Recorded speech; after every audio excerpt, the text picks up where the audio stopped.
When you think about racial equality and civil rights, which political party comes to mind?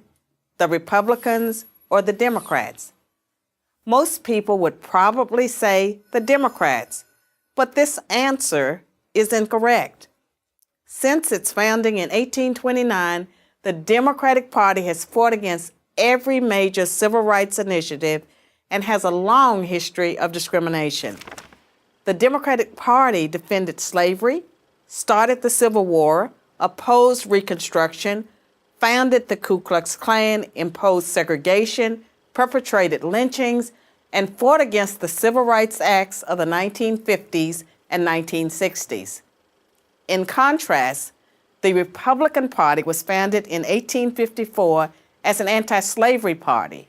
Its mission was to stop the spread of slavery into the new Western territories with the aim of abolishing it entirely.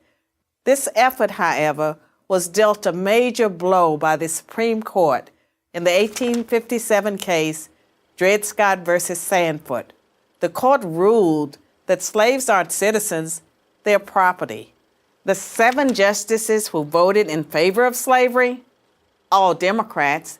The 2 justices who dissented, both Republicans. The slavery question was, of course, ultimately resolved by a bloody civil war. The commander-in-chief during that war was the first Republican president, Abraham Lincoln, the man who freed the slaves. 6 days after the Confederate Army surrendered, John Wilkes Booth, a Democrat, assassinated President Lincoln. Lincoln's vice president, a Democrat named Andrew Johnson, assumed the presidency. But Johnson adamantly opposed Lincoln's plan to integrate the newly freed slaves into the South's economic and social order. Johnson and the Democratic Party were unified in their opposition to the 13th Amendment, which abolished slavery, the 14th Amendment, which gave blacks citizenship, and the 15th Amendment, which gave blacks the vote. All 3 passed only because of universal Republican support.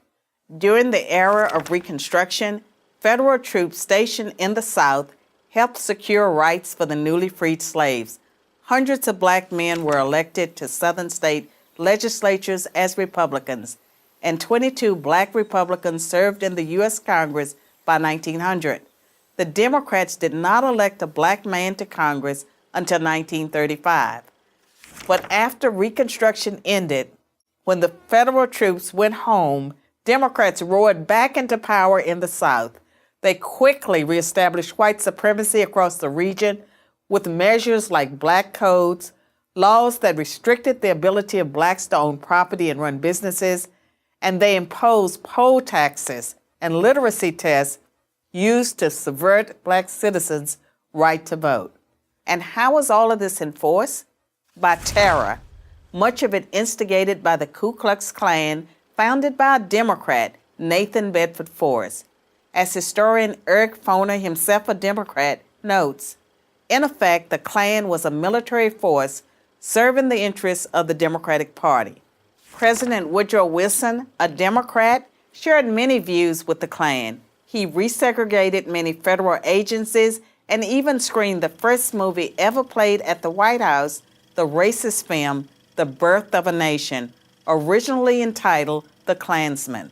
A few decades later, the only serious congressional opposition to the landmark Civil Rights Act of 1964 came from Democrats.